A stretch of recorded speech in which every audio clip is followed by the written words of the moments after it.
할렐루야. 새벽을 깨우신 주의 백성들을 다시 한번 예수님의 이름으로 환영하고 사랑하고 축복합니다. 아멘. 아멘. 오늘 새벽에 우리 우리 하진 시안 가정이 주님 앞에 나왔는데 시안이가 얼마나 저를 뚫어지게 쳐다보는지 이뻐 죽겠습니다. 축복합니다. 귀한 자녀들 가운데 말씀의 사람으로 시대의 마지막을 걸어가고 있는데 이 마지막 시대에 하나님의 말씀으로 하나님의 성령으로 충만한 주의 자녀들 되시기를 예수님의 이름으로 축복하고 소망합니다. 아멘. 예. 여러분 아침에 해가 떠오르듯이 아침에 아이들을 보니까 정말 생명력이 넘쳐서 너무 감사한 것 같아요. 저도 어려서는 부모님이나 또 할머니 손을 잡고 새벽 기도에 가서 그 새벽 예배 드릴 때 기억은 잤던 것밖에 기억이 안 나요. 교회 그 긴 장의자에 누워서 잠을 잤던. 근데 지금 돌아보고 생각해 보니까 그게 참 은혜였구나. 그게 참 은혜였구나. 우리 아이들이 아무것도 모르는 것 같지만 이 영은 사실은 우리 안에 계속적으로 영향을 주는 것입니다. 우리 아이들이 좋은 공기를 마시고 좋은 물을 마셔야 하는 것처럼 우리가 좋은 영적 환경 가운데 아이들이 영적인 보호를 받을 수 있다면 그것이 축복인 줄로 믿습니다. 아멘. 오늘 말씀에도 가만히 보면 마지막에 가장 비참한 이스라엘의 멸망의 가장 비참한 장면이 뭐냐면 오늘 아이들이 있어서 이 말씀 읽기조차도 부담스러운 말씀인데 오늘 맨 마지막 절을 보세요. 10절에 딸 내 백성이 멸망할 때 자비로운 부녀들이 자기들의 손으로 자기들의 자녀를 삶아 먹었다. 이건 있을 수 없는 일입니다. 아이들은 보호받아야죠. 아이들은 사랑받아야 하고 아이들은 좋은 것들을 먹어야 되는데 여러분 어떻게 양육이 양식이 될 수 있는가? 아이들을 보호해야 될 부모가 아이들을 먹는다? 상상할 수 없는 일인 거예요. 상상할 수 없는 일이 이스라엘의 현실이 된 상태를 이 예레미야 애가를 통해 보여주니 여러분 오늘 1절 말씀 보세요. 슬프다. 이런 슬픔은 여러분 그냥 슬픔이 아닌 거예요. 이런 슬픔은 어떻게 형용할 수 없는 슬픔이에요. 여러분 이런 슬픔에 잠기잖아요. 벗어나오기가 어렵습니다. 그래서 이 에레베가가 우리가 3장에 주일 말씀에도 나눴지만 얼마나 이 슬픔이 깊었는지 이 슬픔을 표현할 때 자기의 마음이 검게 탔다, 숯 같다라는 표현을 해요. 마음이 다 탔어. 여러분 사람의 몸이 타는 게 얼마나 큰 고통입니까? 화상의 고통이라는 게 있잖아요. 정말 여러분 저는 저희 어머님이 저기 한강에 한강 성심병원인가 성모병원인가 거기 계실 때 그게 화상 전문 병원인데 그 병원에 가면은 그 환자들의 신음소리를 듣게 돼요. 그게 뭐냐면 그 화상 전문 병원이에요. 화상 입은 자들이 그 드레싱을 하는 거예요. 그러면 막 소리를 지르는데 정말 아비규환입니다. 병원인데 그 고통은 이루 말할 수가 없는 거예요. 화상 환자들의 고통은 여러분 마음이 타면 어떨까요? 형용할 수가 없는 거예요. 이 깊은 슬픔, 어떻게 이 예레미야가 이걸 드러내고 있는데 참 우리가 이게 너무 세니까 이게 어떻게 감당하기 우리가 이게 잘 느껴질 수가 없는 받아들일 수가 없는 그러니까 이런 감정을 받아들이면 어떻게 살겠어요, 그렇죠? 자 지금 그런 슬픔을 얘기하고 있는데 놀라운 것은 예레미야 애가 1장부터 쭉 이 4장까지 이제 5장까지인데 3장을 지나서 마치 산을 넘어서 이제 4장 능선을 넘었다, 그렇죠? 그 고개를 넘은 것처럼 산을 한번 넘어서 사장에 딱 도착하니까 이 정서가 어떻게 변해 있냐면 이런 겁니다. 여러분 어떤 감정이 강하게 묶여 있잖아요. 그럼 현실을 똑바로 못 봅니다. 그렇죠? 우리가 성경에도 보면 엠마오로 가는 두 제자를 보면 그들이 너무 깊은 슬픔. 왜냐하면 자신의 인생을 다 바쳐서 따랐던 예수님, 그 예수님이 십자가에 무력하게 죽는 걸 보면서 너무 깊은 상심, 낙심, 절망에 빠져서 슬픔 가운데 젖어 있었단 말이죠. 그런 감정이 묶인 거예요. 감정의 묶임은요. 예수님이 옆에 나타났는데도 몰라요. 그분이 예수님인지 못 알아봐요. 물론 예수님이 영화로운 모습으로 변화되기 때문에 상상할 수 없는 모습이어서 그럴 수도 있었겠지만 그 정도로 예수님이 오셔서 그들을 만나 주심에도 불구하고 모르다가 예수님의 말씀을 깨닫게 하시니까 그제서야 그들이 깨닫게 되죠. 그 말씀을 들으면서 무슨 일이 일어났을까? 여러분 감정이 풀어지는 것입니다. 여러분 어떤 사람이 지나친 분노에 사로잡혀 있다. 너무 지나친 분노에 사로잡혀 있으면 세상을 똑바로 못 보잖아요. 똑같이 너무 지나친 뭐랄까요? 수치감, 두려움에 쌓여 있으면 현실을 제대로 살 수가 없는 거예요. 그러니까 예레미야 예가를 이 현실은 즉 이스라엘이 당한 현실은 너무 큰 고통과 슬픔의 현장인데 여러분 놀라운 것은 이 슬픔을 그냥 안고 있지 않고 하나님께 나와서 토하고 말씀을 듣고 이 과정을 계속하다 보니까 이 예레미야 예가가 이 고개를 넘어서 능선을 넘어서 고지를 넘어서 어떤 지점에 이 사장까지 오니까 자기 자신에 대한 인식과 세상을 보는 눈이 조금 달라져요. 그게 오늘 말씀이에요. 자, 전에는 그냥 슬픔에 빠져 있었어요. 그냥 어둠이었어요. 근데 지금은 슬프긴 슬픈데 슬픔의 차원이 깊지만 그 슬픔을 말하는 그 차원이 달라졌다는 거예요. 그게 뭐냐면 오늘은 전과 지금을 비교하기 시작한다는 거예요. 이건 굉장히 주목할 만한 사건입니다. 자, 어떤 사람이 어떤 감정에 빠져 있다. 그러면은 아무것도 안 보여. 그냥 그것만 보이지. 여러분 예수를 믿는다는 거 뭡니까? 고개를 드는 것입니다. 나로부터 고개를 들고 세상으로부터 고개를 들고 현실로부터 고개를 들어서 뭘 주님을 바라보는 것입니다. 어둠에서 빛으로 저주에서 축복으로 세상 나라에서 하나님의 나라로 고개를 드는 것이 신앙입니다. 이게 아주 이게 별거 아닌 것 같지만 우리 아이들에게 평생의 삶 가운데 그들이 아무리 어렵더라도 고개를 들어 하나님을 볼 수 있다면 여러분 그들은 살 수 있습니다. 예레미야 예가가 뭐를 보여주냐면 지금이 어떻다? 여러분 자녀를 삶아먹는데 이걸 어떻게 말을 하겠어요? 지금의 현실은 어떤데 뭘 보기 시작했냐면 전에 어땠는가? 이게 단순히 그냥 추억하고 그냥 그냥 그런 뭐 자신의 그냥 신세를 한탄하는 수준이 아니라 물론 그런 면도 있지만 사실은 그들이 관점이 바뀌기 시작한다는 지점이 있다는 거예요. 여러분 뭔 소리입니까? 자, 오늘부터 말씀을 보겠습니다. 1절. 슬프다. 어찌 그리 금이 빛을 잃고 순금이 변질하였으며 성소의 돌들이 거리 어귀마다 쏟아졌는고 순금에 비할 만큼 보배로운 시온의 아들들이 어찌 그리 토기장이가 만든 질 항아리 같이 여김이 되었는고. 자, 이 말씀에 보면 전에는 뭐였는데 지금은 뭐가 됐다. 이거죠. 전에는 순금이었는데 변질돼서 지금은 뭐가 됐다? 질 항아리가 됐다는 거예요. 전에는 성소의 돌들이었다는 거예요. 자, 어떤 돌이 거기에 있으면 아름답게 보이고 아름답게 쓰이는 무엇인데 자리를 이탈하면 뭐가 됩니까? 그냥 돌인 거예요. 이런 벽돌이 이렇게 건물에 딱 끼워져 있으면 아름다운 이 성전을 이루는 무엇이 되는데 이 돌이 길바닥에 버려져 있으면 발에 그냥 아무것도 아닌 거예요. 마치 사람이 있어야 될 곳에 있어야 된다는 거예요. 사람의 제자리. 예, 앤드류 모레이라는 사람이 피조물의 제자리는 하나님을 예배하는 자리다. 여러분 우리가 하나님을 예배하는 자리를 찾아야 돼요. 그럼 하나님이 쓰시는 거예요. 하나님을 예배하는 자리를 잃어버리면 그냥 흙이고 돌인 거예요. 원래 인간이 이 먼지, 이 흙에서 왔잖아요. 아무것도 아닌 거라고요. 근데 여기 하나님의 생기가 들어오고 하나님의 생명이 함께하니 하나님이 함께하시니 뭐가 됩니까? 생명. 하나님의 자녀가 되는 하나님의 사람으로 살아가는 하나님이 쓰이는 사람들이 되는 거잖아요. 자, 오늘 말씀에 보면은 원래는 순금이었다는 거. 빛나는 순금이었는데 뭐가 됐다? 지랑아리가 됐다. 성소의 돌들이었는데 뭐가 됐다? 그냥 돌이 됐다. 여기 보면 보배로운 시온의 아들이 되었는데 이제는 보배롭지 않은 존재가 됐다는 거예요. 오늘 말씀이 계속 그 패턴이에요. 자, 3절. 들깨에서도 저를 주어 그들의 새끼를 먹이나 내 딸 백성은 내 딸 백성이었는데 딸 내 백성이었는데 잔인하여 마치 광야의 타조 같도다. 광야의 타조는 어떤 동물이냐면 조류 중에 새끼 부화율이 가장 떨어지는 새래요.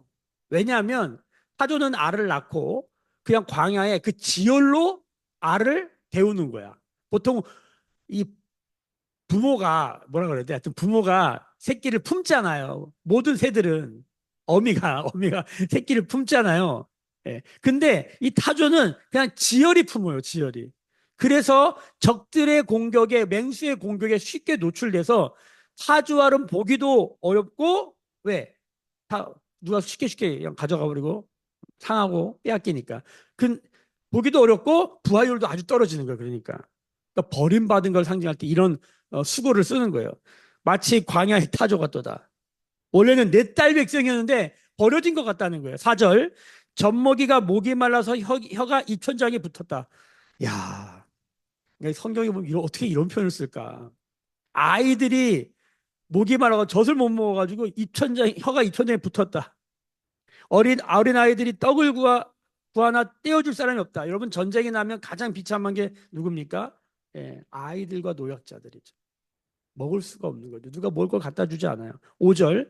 맛있는 음식을 먹던 자들이 외롭게 거리거리에 있으며 이전에는 붉은 옷을 입고 자라난 자들이 이제는 거름더미에 앉았도다. 이전에는 전에는 이제는 이 단어가 계속 반복되고 있다는 걸 보셔야 돼요. 자, 맛있는 음식을 먹던 자들이 지금 못 먹고 있다는 거죠. 거리에서 외롭게 있다는 거죠. 여기 보면 붉은 옷을 입었다. 이게 다 대조되는 말이에요. 붉은 옷을 입으면 붉은 옷은 누가 입냐면 이게 붉은 옷은 아주 귀한 옷이었기 때문에 이 붉은 옷은 왕만 있습니다. 왕. 우리나라도 뭐 세종대왕 이런 사진 보면 신하들과 왕의 그 옷 색깔이 다르잖아요. 그 자주색이냐, 청색이냐, 붉은색이냐. 이 황금의 붉은색. 이게 아주 귀한 옷이에요. 이 붉은 옷을 입었다는 건 뭡니까? 왕의 자녀들이라는 거예요. 붉은 옷을 입고 자랐는데 지금 뭐예요? 이제는 거름더미를 놨다. 이게 똥이에요, 똥. 똥을 묻혔다. 이게 어떤 주석에 보면은 이게 사람이 맨살을 입고 사니까 이게 살 수가 없잖아요. 그러니까 몸에다가 진흙을 막 이렇게 묻히는 거예요. 그 진흙이 뭐냐면 똥걸음이에요, 똥걸음. 이 아프리카 같은 경우는 막 진흙 묻혀가지고 피부 보호하는 것처럼 그걸 막 묻히고 있다는 거예요. 지금 그 모습을 표현하는 거예요. 전에는 붉은 옷을 입었는데 지금은 이게 또 다른 의미의 쓰레기라는 뜻이에요. 쓰레기를 입었다 이런 뜻이에요. 지금 엄청 이 상황이 지금 비참해졌다는 걸 계속 대조하고 있는 거죠. 6절. 전에는 소돔이 사람의 손을 대지 아니하는데도 순식간에 무너졌. 이제는 딸 내 백성의 죄가 소돔의 죄악보다 무겁도다. 야, 이게 은혜를 몰라서 죄를 짓는 사람과 은혜가 은혜인 줄 아는데 죄 짓는 게 다르다는 거예요. 소돔은 손 안 대고 무너졌는데 지금 그 소돔보다 지금 우리의 모습, 이스라엘의 모습이 더 무겁다. 그 죄가 더 무겁다. 이 죄는 어떤 죄일까요? 예, 은혜를 은혜인 줄 모르는 죄예요. 은혜가 되지 않는 죄예요. 자, 다음 7절. 전에는 존귀한 자들이었다는 거죠. 우린 존귀한 자들인데 뭐요? 몸이 눈보다 깨끗하고 젖보다이며 산호들보다 붉고, 그러니까 몸이 아주 건강하고 아름답고 뭐 이런 거요. 진선미라고 그러죠. 우리나라는 이 동양은 전통적으로 아름다움을 진과 선과 미로 표현하잖아요. 3등이 아름다움이고 2등이 착함이고 그다음에 진실함, 참됨이잖아요. 여기 아름다움의 순서였어요. 지금 그걸 말하는 거예요. 몸이 눈보다 깨끗하고 젖보다 희며 산호들보다 붉다. 이게 거꾸로 간 거예요. 미선진을 지금 표현하고 있는 거예요. 그들이 윤택하다. 반짝반짝 빛나고 기름기 잘잘 흐르고, 그렇죠? 성경에서 이런 윤택함을 표현할 때마다 헐몬의 이슬, 그 만년설에서 흘러내오르는 그 생수, 그다음 뭐예요? 아론의 머리와 수염에 흐르는 기름, 잘잘잘잘. 사람이 너무 보기 좋은 거야. 그랬는데 8절 이제는 윤택한 빛난 초옥 같 이때도 보석이 있었네요. 보석 같았다는 거죠. 8절 전에는 이랬는데 이제는 그들의 얼굴이 숯보다 검고 그들의 가죽이 뼈들에 붙어 막대기같이 말랐으니 어느 거리에 있든지 알아볼 사람이 없도다. 그러니까 전에는 반짝반짝 빛나니까 아주 그냥 눈에 띄고 잘 보였는데 지금 알아보는 사람이 없다는 거예요. 숯검댕이가 됐다는 거예요. 계속 비교하고 있죠. 전에는 이랬는데 이제는 이렇다. 자, 9절 칼에 죽은 자들이 줄여 죽은 자들보다 나음은 토지 소산이 끊어지므로 그들이 찔림받은 자들처럼 점점 쇠약해 가미로다. 여러분, 칼에 죽은 자들을 부러워해야 된대요. 이게 지금 어떤 현실이에요? 줄여 죽는 거는 천천히 죽어가는 거잖아요. 칼에 죽는 건 한 방에 죽는 거잖아요. 그러니까 한 방에 줄여 죽어가는 사람들이 한 방에 죽어가는 사람을 부러워하는 거야. 이걸 어떻게 표현하겠어요? 우리가 이런 거 경험을 하냐, 뭐 이게 전쟁 세대들이 이런 걸 아는 거죠. 그러니까 우리나라 1세대 믿음의 사람들은 그 일제와 그 6.25 동란을 겪으면서 이 전쟁과 이 식민의 고통이 어떤 건지 아니까 이런 말씀 읽으면 막 우는 거예요. 근데 지금은 우리가 이게 잠깐 다른 게 우리는 지금 단군 이래 이렇게 살아본 적이 없다는 시대를 살고 있잖아요. 너무 풍족하고 윤택하고 넘치고 넘쳐서 여러분 정말 죄송하지만 재활용장에 가잖아요. 쓸 게 너무 많은데 우리는 다 없어서 못 쓰는 게 아니라 새 것을 사고 싶어서 있던 걸 버리는 시대를 살고 있어요. 이런 시대는 없었어요. 그러니까 지금 우리에겐 이 말씀이 눈물 날 현실로 안 느껴져요. 읽긴 읽지만 생각으로는 알지만 이게 안 느껴져요. 그런데 자, 전에는 이랬는데 지금은 이렇게 되었다. 역사의 어떤 시간에 이스라엘이 빛났는데 지금은 쓰레기가 되었다. 근데 지금 우리는 거꾸로 봐야 되는 거죠. 뭐, 지금 우리는 윤택한데, 물론 이거는 경제적이고 육체적이고 현실적인 이슈죠. 지금은 우리가 윤택한데 어떻게 될 수 있다? 이렇게 될 수 있, 쓰레기처럼 될 수 있다는 걸 우리는 지금 우리 이 시대에 이걸 읽어야 돼요. 자, 이걸 처음 읽었던 독자들, 바벨론의 포로로 잡혔던 이스라엘은 자신의 지금 쓰레기 더미에 앉아 있는 모습에서 전에 우리가 이랬구나라는 것을 이 책을 읽으면서 같이 울고 있겠죠. 우리 1세대들이 그랬다는 거예요. 근데 지금 2세대, 3세대를 넘어가면서 지금은 이 말씀을 읽을 때 거꾸로 읽어야 돼요. 지금은 우리가 윤택하지만 우리는 이렇게 될 수 있다.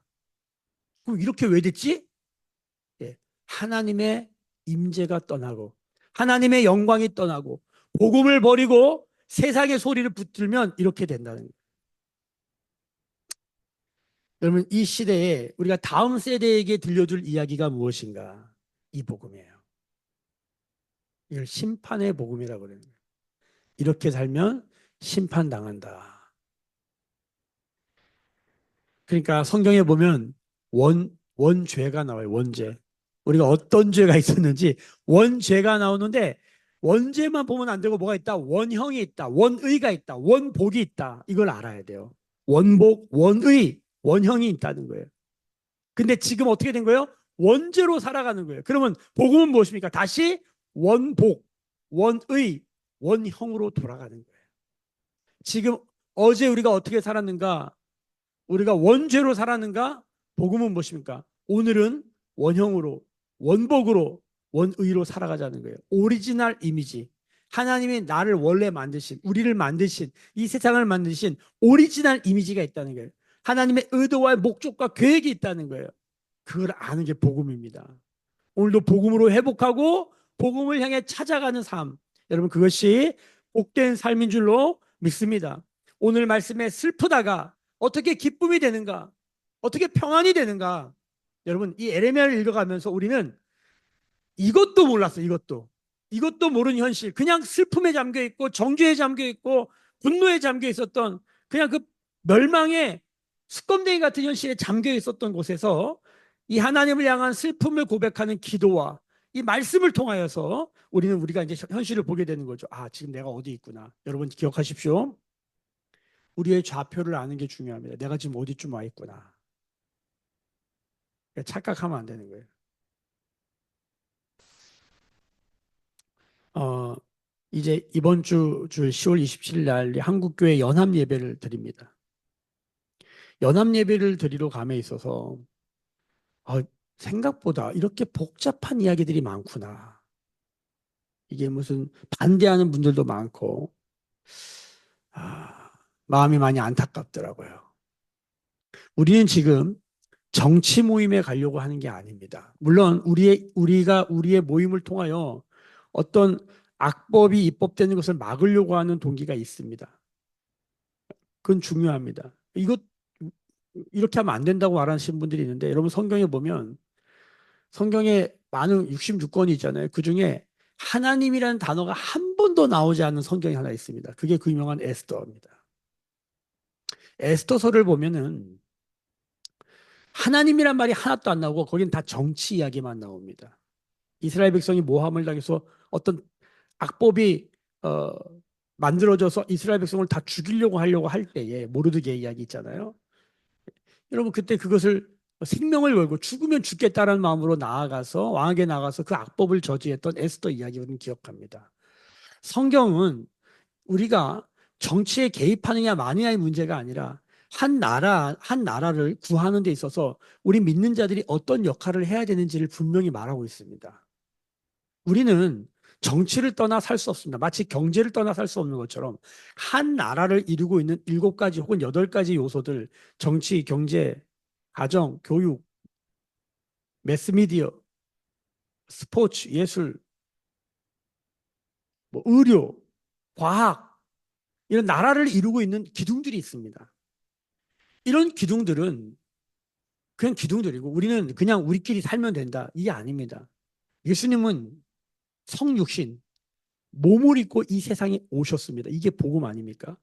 복음은 저 산속에 있어야 되는 것이 아니라 정치 안에, 경제 안에, 가정 안에, 교육 안에, 종교 안에, 매스미디어 안에, 과학 안에, 예술계 안에, 스포츠 안에 복음이 들어가야 된다라고 하는 것이 성경의 메시지입니다. 성경은 때로는 이 세상과 분리도 얘기하지만 때로는 세상을 향해 들어가야 된다라고 말하는 것이죠. 우리가 세상 안에 살고 있습니다. 저희 교회가 이 건축을 할 때에 이것을 담으려고 노력했습니다. 여러분 여기는 세상과 분리됐다라고 저희 벽을 쳐놨어요. 그 분리를 우리가 여기 앉아 주님께 집중하고자 하는 거예요. 세상을 향해 눈을 감고 주님을 향해 두 손을 모으고자 하는 믿음으로 이 공간을 만든 것입니다. 그런데 우리는 이 문을 닫힌 문으로 만들자고 열린 문으로 만들어놨어요. 우선 그러니까 이걸 엽니다. 열면 세상과 우리는 또 연결되어야 합니다. 이 분리와 연결이라고 하는 성경적 가치를 모순처럼 보여지지만 이것을 잘 통합하고 창조하는 것이 우리 믿는 자들의 굉장히 중요한 사명입니다. 우리 아이들이 세상과 동떨어 살 수 없습니다. 그렇다고 우리 아이들이 세상 속에 들어가서 세상에 매몰되라는 것이 아니죠.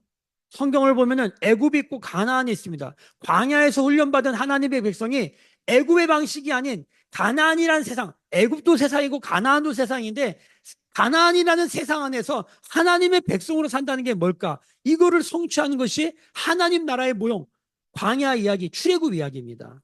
여러분, 우리가 지금 세상을 향해 나아가서 누가 우리한테 왜 정치하냐? 예, 맞습니다. 정치하는 거 있을 수 있습니다.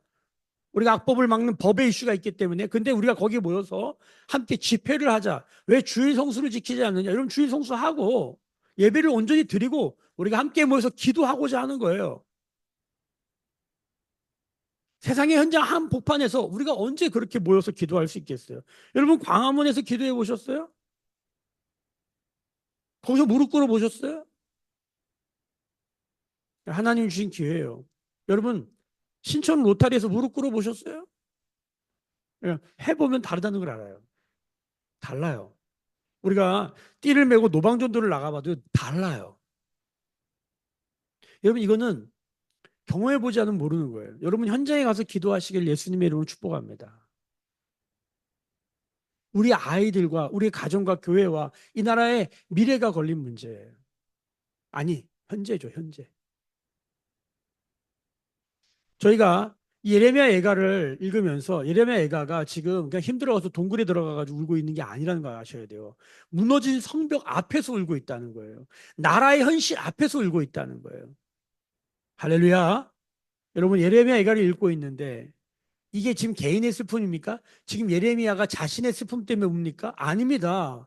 자신의 슬픔이 아닙니다. 나라의 어떠함입니다. 민족의 어떠함입니다. 나라와 민족을 보고 울 수 있는 사람이 되어야 하는 거예요. 여러분, 우리 아이들이 어떤 아이들로 커야 될까요?